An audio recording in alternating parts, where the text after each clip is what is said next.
किसी राज्य में एक राजा राज्य किया करता था। उसकी एक छोटी सी बेटी थी जो बहुत ही प्यारी और मासूम थी।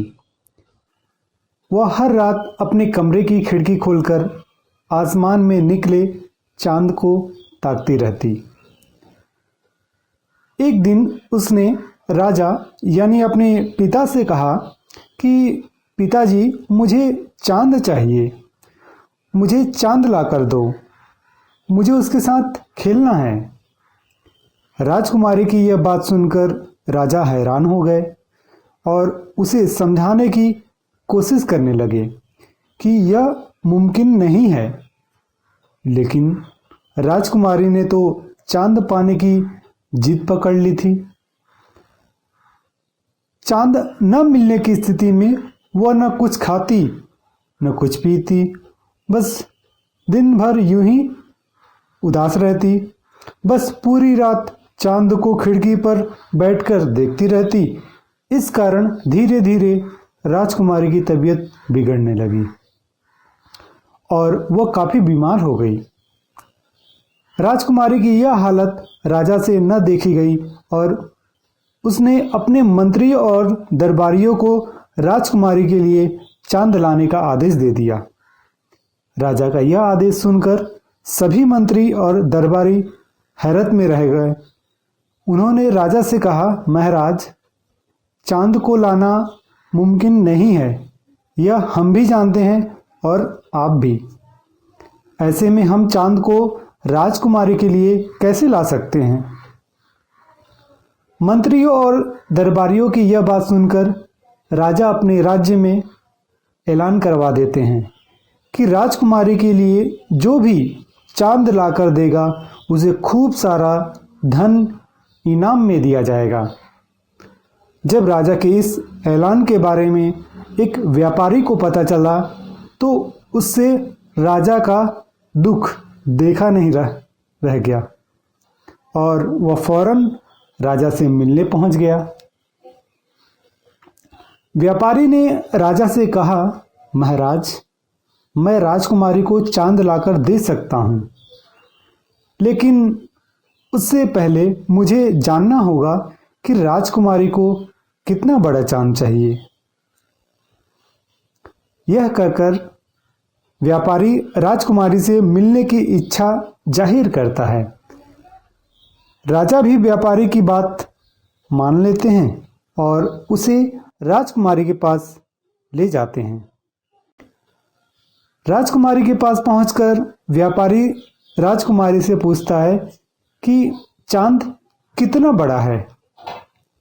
व्यापारी के सवाल का जवाब देते हुए राजकुमारी कहती है कि चांद मेरे अंगूठी के नाखून के आकार का है, क्योंकि जब भी मैं चांद के सामने अपना अंगूठा रखती हूँ वह मुझे दिखाई नहीं देता।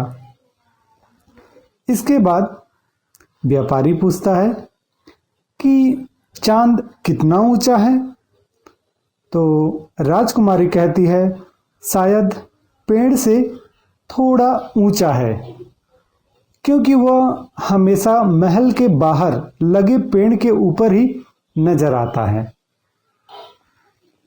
अंत में व्यापारी पूछता है, अच्छा राजकुमारी, चांद दिखता कैसा है? इस पर राजकुमारी जवाब देती है कि चांद चमकीला है और चांदी की तरह सफेद दिखाई देता है। राजकुमारी की यह सभी बातें सुनकर व्यापारी हंसते हुए खड़ा हो जाता है और राजकुमारी से कहता है कि कल ही मैं पेड़ पर चढ़कर उस चांद को तोड़ लाऊंगा। कहकर व्यापारी राजा के पास जाता है और अपनी योजना उन्हें बताता है। राजा को व्यापारी की योजना पसंद आती है। अगले ही दिन व्यापारी एक चांदी का छोटा सा चांद बनवाकर राजकुमारी के लिए ले आता है। राजकुमारी उस चांदी के चांद को देखकर बहुत ज़्यादा खुश हो जाती है और उसके साथ खेलने लगती है। राजकुमारी को खुश देखकर राजा भी बहुत प्रसन्न हो जाते हैं, मगर अब उसे इस बात की चिंता होती है कि रात को जब राजकुमारी आसमान में चांद को देखेगी तो उसे समझ में आ जाएगा कि यह वह चांद नहीं है।